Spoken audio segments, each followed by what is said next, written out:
Hello guys, good morning. কেমন আছো তোমরা সবাই? সকলকেই প্রথমে জানাই হ্যাপি নিউ ইয়ার।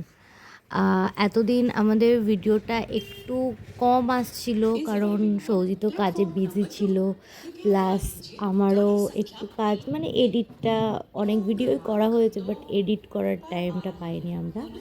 তো হ্যাঁ, শীতকাল তো পড়ে গেছে, আর বাঙালিরা সেই শীতকালে জুতে যাবে না, এটা তো হতেই পারে না।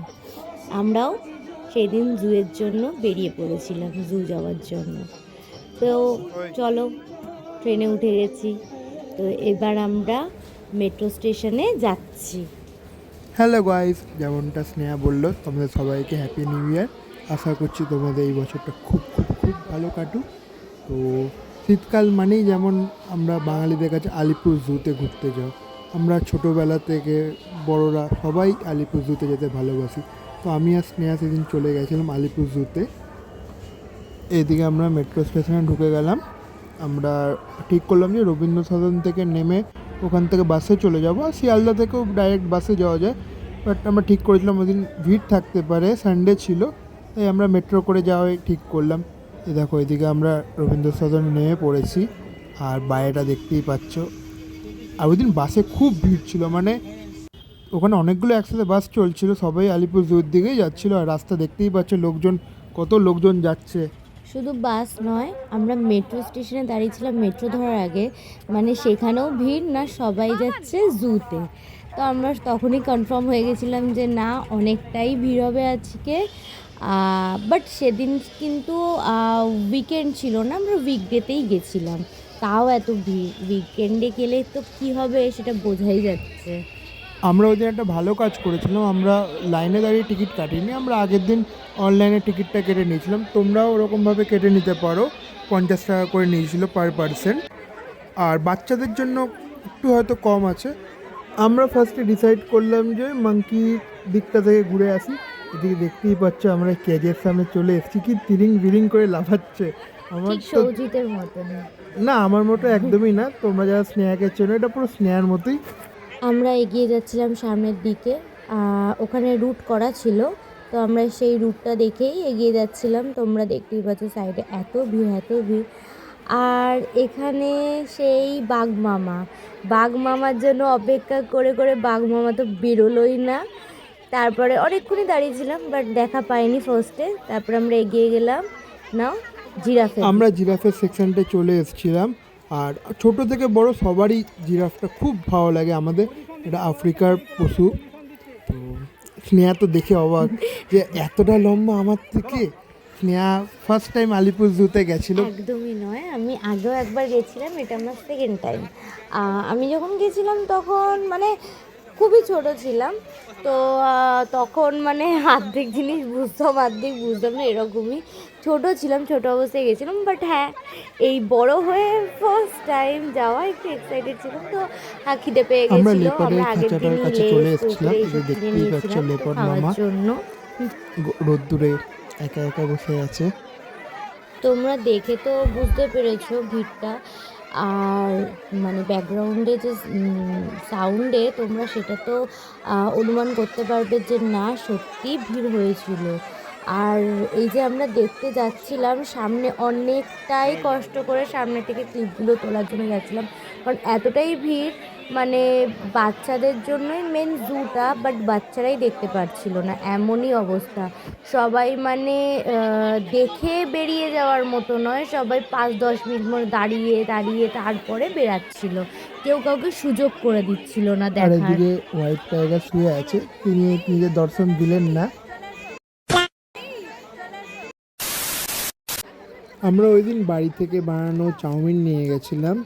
তো তোমরা হয়তো জানো যে জুয়ের ভেতরে সেরকম আগের মতো আর খাওয়ার স্টলগুলো আর নেই, তাই আমরা স্নেহা নিজের হাতেই পুরোটা বানিয়েছিল। আর তখন খিদেও পেয়ে গেছিলো, তাই ঠিক করলাম একটু খেয়ে নিই। আর এদিকে তোমরা রাইনো দেখতে পাচ্ছ, রাইনো বাবা একা একা দাঁড়িয়ে ঘাস খাচ্ছে, আমাদের দিকে তো এলোই না।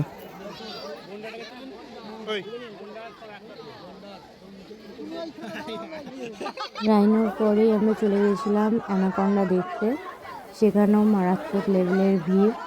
তো যাই হোক, আমরা অনেক কষ্ট করেই ঢুকেছি। তোমরা এই কাছেতে দেখতেই পাচ্ছ যে পেছনটা তারপর আমরা কিরকম ওখান ভিড়। থেকে একটা বড় টিকটিকি দেখতে চলে এলাম। দেখো কতগুলো টিকটিকি বসে আছে। কি বলছিস, এটা তো কুমির। এই যে আমরা কুমিরের দিকে চলে এসেছিলাম, দেখে মনে হচ্ছিল যেন একদম কুমির, বাট না। আর এই যে ঘড়িয়াল, কুমির আর ঘড়িয়ালটা পরপরই রাখা ছিল, দেখে তো মনে হচ্ছিল যেন আর্টিফিশিয়াল কিছু রাখা, একদম নড়ছে না চড়ছে না। আসলে তো ওরা ওরকমই হয় না, কোনো নরম চরম থাকে না। ওখান থেকে আমরা একটা ডিয়ারের সাইড দেখতে এসেছিলাম, নামটা আমরা ভুলে গেছি, বাট ওখানেও অনেকটাই ভিড় ছিল। চৌশিঙা টাইপ কিছু একটা ছিল, মানে ওর 4টে শিং, এরকমই কিছু আমরা দেখেছিলাম। এখন ঠিক আসলে ওই যে বললাম, ভিডিওটা আমরা গেছিলাম তো প্রায় 2 উইকস হয়ে গেছে, তো আগের ভিডিও, অত নামটাও মনে নেই, কিন্তু দেখেছিলাম 4টে শিং, ওই চৌশিঙা টাইপেরই কিছু একটা ছিল, নামটা হরিণী। তোমরা নিশ্চয়ই দেখতে পেলে আমাদের পেছনে কতটা ভিড় ছিল, তার মধ্যেই আমরা দেখলাম এখানে তোমরা ক্যাঙ্গারু দেখতে পাচ্ছ। ক্যাঙ্গারুটা ওই দূরেই বসেছিল, আর সামনে এলো না। আর এই জায়গাটা তো প্রচণ্ড ভিড়, সব জায়গাতেই প্রচণ্ড ভিড় ছিল। আর টর্টয়েস মহাশয় ওই দূরে বসে রোদ পোয়াচ্ছে। তিনি তো নিজের দর্শন ওভাবেই দিলেন আমাদেরকে। তাও আমরা তো জুম করেই তাকে দেখালাম তোমাদের। আমরা তো দর্শন পেয়েছি, আমাদের পরে যারা ছিলেন তারা তো দর্শন পাননি। এখানে একটা বড় মুরগি দেখতে ওটার পেলাম। নাম ওখানেই লেখা ছিল মোটেও না। ক্যাশোয়ারি, বাট আমি তো প্রথম দেখলাম, আমিও দেখিনি আগে। আর আমরা ভাল্লুকের খাঁচার ওখানে চলে এসেছিলাম। দেখতেই পাচ্ছ দুটো ভাল্লুক নিজেদের মধ্যে মারামারি করেই যাচ্ছে। আর তোমরা তো জানো আমাদের চিড়িয়াখানা এই বছর 150 বছরে পদার্পণ করেছে। তোমরা সবাই আসো, মানে আগে আমরা ছোটোবেলায় যে চিড়িয়াখানাটা দেখেছিলাম তার থেকে অনেকটাই ভালো করে দিয়েছে। আর এখানে দুটো ভাল্লুক তখন থেকে মারামারি করেই যাচ্ছে। আমি আর স্নেহা সেটা দেখেই যাচ্ছি। স্নেহা তো ওখান থেকে বেরোতেই চাইছে না, বলছে দাঁড়া দাঁড়া একটু দেখি ওরা আর কি কী করে। তো আমরা আর লেট করলাম না, বেরিয়ে গেলাম। তো এখানে একটা হরিণের খাঁচার সামনে এসেছিলাম। হরিণটা আমাদের সামনেই ঘোরাঘুরি করছিল। তারপর তো আমরা একটা ঘোড়া দেখতে চলে এলাম, সাদা কালো ঘোড়া। না না না, সাদা কালো ঘোড়া না, এটা হচ্ছে জেব্রা, যেটা আফ্রিকাতে পাওয়া যায়। আর জেব্রা মহাশয় তো দাঁড়িয়েই আছে, দাঁড়িয়ে দাঁড়িয়ে রোদ পোহাচ্ছে। তিনি তো আর সামনেও এলেন না। এটা ঠিক কোন প্রাণী আমার এখন ঠিক মাথায় নেই। তোমরা যারা যারা বুঝতে পারবে প্লিজ কমেন্ট করে জানিও, কারণ আমি সত্যিই জানি না। আর এখানে এই যে সৌজিতার আমি বসে আছি, মানে শিম্পাঞ্জি, এখানে দুটো শিম্পাঞ্জি বসে গল্প করছিল, ওরাও ওদের কোয়ালিটি টাইম স্পেন্ড করছিল, দেখে ভালো লাগলো। এরপরেই সেই মুহূর্ত যেটার জন্য আমি অপেক্ষা করেছিলাম, এই যে আমাদের বাঘ মামার দেখা পাওয়া গেছে, তাও কি গাছের পেছনে বসে। বাঘ মামা কি সামনে আসবে সেটাও বুঝতে পারছি না, সে এক কোণায় শুয়ে সে বসেই রয়েছে খেলা করছে ঘাস টাস নিয়ে।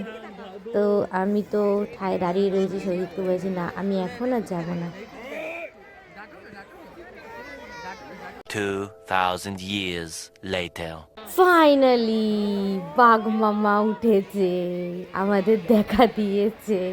শুধু আমি নই, ওই পাশটা তোমরা দেখতেই পাচ্ছ, ওই পাশটাও পুরো ঘিরে ভিড় করে রয়েছে না বাঘ মামার অপেক্ষা করতে। সবাই বাঘ মামার অপেক্ষা করছিল যে কখন তিনি বেরোবেন। ফাইনালি বেরিয়েছে, আমার তো খুব মজা হয়েছে, খুব মজা হয়েছে। তারপরে বাঘ মামা ঘুরতে ঘুরতে মানে রাউন্ড দিচ্ছিল। তো তারপরে আমরা ম্যাকাওয়ের দিকে চলে এসেছিলাম। শুধু ম্যাকাও না, এখানে নানান প্রজাতির পাখি, কাকাতুয়া, ম্যাকাও, কাকাতুয়ার ঝুঁটিগুলো বেশ বড় বড় ছিল, দেখে বেশ ভালো লাগছিল। যেমনটা স্নেহা বললো যে কাকাতুয়ার ঝুড়িটা সত্যিই ভালো লাগছিল। এখানে আরও প্রজাতির পাখিগুলো ছিল, তোমরা দেখতেই পাচ্ছ। হয়তো এই খাঁচার জন্য ভালো করে দেখা যাচ্ছে না, ফোকাসটা হয়তো ভালো করে নিচ্ছে না, কিন্তু আমরা চেষ্টা করছি তোমাদের ভালো করে দেখানো। ওখানে ময়ূর ছিল, আর এই জায়গাটা তো পুরো পাখি আর পাখি। এই জায়গাটা খুবই বড় ছিল, এখানে 2-3 রকমের পাখি ছিল, যারা অনেকটা ফ্ল্যামেঙ্গো টাইপেই লাগছে, বাট ওটা ছিল না। পাগুলো খুব বড় বড় ছিল, এরা মাছ খুঁজেই যাচ্ছে। আর ওদিকে দেখতেই পাচ্ছ স্নেহাকে দেখা যাচ্ছে, স্নেহা হাঁটছে। না না, স্নেহা না, ওটা আমাদের হাতি মামা। হাতি মামা তো ওখানে ধুলো নিয়ে খেলছিল। আর স্নেহার এতটাই খিদে পেয়ে গেছিলো যে ওর জন্য আমাকে আইসক্রিম কিনতে হলো। আর দেখতেই পাচ্ছ আইসক্রিমটা ভিডিও করবে নাকি আইসক্রিমটা খাবে। আর অনেকটাই ভিড় ছিল, আমরা আইসক্রিমটা খেয়ে নিলাম, যে হাতিটা যেখানটা আছে তার পাশেই একটা জায়গা থেকে আইসক্রিমটা খেয়ে নিলাম। আর আবার হাঁটা শুরু করলাম। ওই দেখো স্নেহা দাঁড়িয়ে আছে, ধুলো নিয়ে খেলছে স্নেহা। আর এখানে তো লোকজন গিজগিজ করছে, মানে পা ফেলারই জায়গা পাচ্ছিলাম না আমরা। হাতি দেখার পরে আমরা চলে গেছিলাম সিংহ মামাকে দেখতে। এখানে সিংহ মামা আর বাঘ মামাকে দেখতে গেলে মনে হয় তপস্যা করতে হবে। সিংহ মামাও সেই ওই দূরে মানে গাছের ওই পিছনে বসেছিল ঠিকঠাকভাবে, তাই আমরা নিতে পারিনি ভিডিওটা। এখানেও ছিল হোয়াইট পিকক ছিল। এই যে সিংহ মামার ক্লিপটা যেটা ভালো করে একটু নিয়েছিলাম সেটা এরকমই। এইদিকে তাকাবেন না, ওনার মনে হয় গোসা হয়েছিল, জানি না। সিংহ মামা দেখা শেষ করে আমরা ভালচারের দিকে এগিয়ে এলাম। এগুলো ছিল ভালচার। এরপরেও এখানে অনেক ধরনের পাখি ছিল, তো আমরা সবকটা যাই না। আর ওই পাশটায় ম্যাকাওগুলো ছিল, ওখানে সব নামগুলো লেখা ছিল যে কোনটা কি পাখি, বাট ভালচারটা দেখে যেহেতু বোঝা গেছে তাই আমি বললাম। এদিকে তোমরা হিপ্পোকে দেখতেই পাচ্ছ, ও জানি না দাঁড়িয়ে দাঁড়িয়ে কী ভাবছিল। স্নেহা ওর মতো দাঁড়িয়ে দাঁড়িয়ে ওকে দেখে কী ভাবছিল কে জানে। দুটো হিপ্পো ছিল, একটা এই পাশে ছিল, আরেকটা মানে জলের মধ্যে খেলা করছিল। ওকে ঠিকঠাকভাবে ক্যাপচার করা হয়নি, ওই যে তোমরা দেখতে পাচ্ছ কি না বুঝতে পারছি না, বাট হ্যাঁ এই যে এখানটায় আশা করি বুঝতে পারবে। হিপো মহাশা তো এই হিপো মহাশাটা জল থেকে বেরোলোই না, তাই আমরা ঠিক করলাম একটু যাই অন্য দিক থেকে ঘুরে আসি। এদিকে তোমরা ওয়াইল্ড ডগগুলোকে দেখতেই পাচ্ছ। আর দেখো হায়না মহারাজ ঘুরে বেড়াচ্ছে এদিক ওদিক, ভেতরে আর একটা হায়না ছিল। আর যেই জন্য আমরা সবসময় অপেক্ষা করে থাকি, অধীর আগ্রহ যাকে বলে। আগেরটা তোমরা দেখলে নর্মাল টাইগার, আর এটা হচ্ছে আমাদের রয়্যাল বেঙ্গল টাইগার। তোমরা দেখতেই পাচ্ছ কতটা বড় বাঘটা। মানে আমরা ফার্স্টে ভাবছিলাম যে বাঘটা যদি একটু এদিকে আমাদের দিকে চলে আসে, বাট একবারে একদম কাছে এসেছিলো। তখন স্নেহা ওর মাকে ভিডিও কল করেছিল, আমিও ওর মাকে ভিডিও কল করেছিলাম। দুজনে সেই দেখানোর চক্করে আর সামনে ক্লিপটা নিতে পারিনি, বাঘটা পুরো সামনে। তাও চেষ্টা করছি, বাঘটা আর একবার এসেছিলো সামনে, দেখতেই পাচ্ছ বাঘটা একা একা হেঁটে হেঁটে আসছে। যেমনটা সৌজিৎ বললো, হ্যাঁ বাঘটা অনেকটাই কাছে এসেছিলো, বাট ব্যাড লাক। সেই সময় আমি আমার মাকে ভিডিও কলে ছিলাম, সৌজিৎ ওর মাকে ভিডিও কলে। বাট হ্যাঁ এই যে বাঘটা এরকমই হাঁটাচলা করতে করতে একবার এপার ওপার এটাই করছিল। আমরাও ঠায় দাঁড়িয়েছিলাম। হ্যাঁ আমরা কোনো জায়গায় গিয়ে এতক্ষণ দাঁড়াইনি, এই মানে রয়্যাল বেঙ্গল টাইগারের কাছে এসে আমরা দাঁড়িয়েই ছিলাম। সত্যি এটা আমরা দাঁড়িয়েছিলাম অনেকক্ষণ, প্রায় দাঁড়িয়েছিলাম। সৌজিৎকে বলছে আর 5 মিনিট দাঁড়ানো যদি আসে, আর 5 মিনিট দাঁড়ানো যদি আসে, যদি ক্লিপটা নিতে পারি। বাট সত্যি আর হলো না। প্রায় আমরা 15 থেকে 20 মিনিট মতো দাঁড়িয়েছিলাম। দাঁড়িয়ে থাকার পর ওই আর কি এলেন না। উনি তো মানে নিজের আপন মনে চলছেন, যতবার একটু কাছে আসছে তখনই মনে হচ্ছে না না আস্তে আস্তে, বাট না হলো না। আর এখানে আমরা দেখতে পাচ্ছি সাদা বাঘটা খাঁচার মধ্যে একাই নিজের মতো করে ঘুরে বেড়াচ্ছে। আর তখন একবার এখানে এসেছিলাম, বাট সাদা বাঘটা তখন শুয়েছিল, তাই আমরা ক্লিপটা নেওয়া হয়নি। এখন দেখতেই পাচ্ছ তোমরা যে বাঘটা নিজের মতো করে, জানি না কী ভাবছে ও। এখানে আর একটা বাঘ চলে এসছে। আসলে ওদের সেই সময় খাবার টাইম হয়ে গেছিলো, কারণ তখন প্রায় 4টে বেজে গেছে আর জু প্রায় 5টা অবধি খোলা থাকে। তো সবাই বলছিল হয়তো এই টাইমটাই ওদের খাওয়ার টাইম, তো তাই ওরা সবাই এই একই রকমভাবে একই জায়গায় খালি টার্ন নিয়ে যাচ্ছে, ঘুরছে, খালি ঘুরছে। শুধু এই বাঘগুলো না, এরপরে যে সিংহী যারা মানে যেগুলো ছিল সেগুলো ওরকমভাবেই ঘুরছিল। ওই দেখো তোমরা একই ফ্রেমে বাঘ আর সিংহ, এখানে একটা সিংহী ছিল আর সিংহটা ওইখানে দূরে ছিল। তো ওরাও ভাবছে হয়তো কখন ওদের খাবার দেবে। বেশ ভালোই লাগছিল। আর সেদিনে সত্যি আমরা খুব এনজয় করেছিলাম, ওটাই আমাদের লাস্ট ছিল। তো তারপর আমরা জু থেকে বেরিয়ে ওলা করে এগিয়ে যাচ্ছিলাম শিয়ালদা স্টেশনের দিকে। আর তোমরা দেখতেই পাচ্ছ এটা 25 ডিসেম্বরের আগে, তাই জন্য রাস্তাটা এতটা সুন্দর করে সাজানো হয়েছিল। আর রাস্তাটা দেখে আমার খুবই ভালো লাগছিল।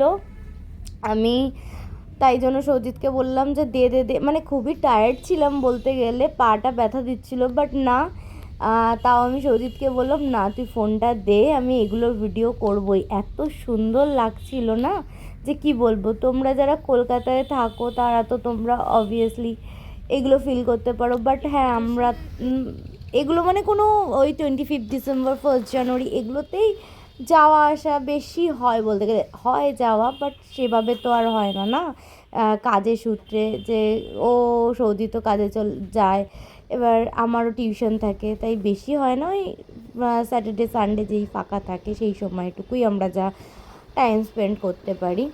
তো চলো কথা বলতে বলতে এই শিয়ালদা স্টেশনও চলে এলো। এবার আমরা ট্রেন ধরবো, ট্রেনে করে আমরা বাড়ির দিকে চলে যাচ্ছি। বাট না, তারপরে আমাদের শিয়ালদা ঢুকতে ঢুকতে খুবই খিদে পেয়েছিল, কারণ আমরা দুপুরে মানে চাউমিন খেয়েছিলাম, প্রায় অনেকটাই ছিল, একটু হাফ হাফ করে, হাফ বেলার দিকে খেলাম লেস কুরকুরে এগুলো, তারপরে চাউমিনটা। তারপর আমরা শিয়ালদায় গিয়ে একটুখানি ওই একটু কম্বো টাইপ নিয়েছিলাম। আমি নিয়েছিলাম বিরিয়ানির সাথে চিলি চিকেন, যেটা একদমই বানায় না, আর সৌজিত নিয়েছিল বিরিয়ানি চিকেন কষা। তো চলো এখানেই ব্লগটাকে শেষ করলাম। ভালো লাগলে লাইক কমেন্ট শেয়ার করবে। টাটা।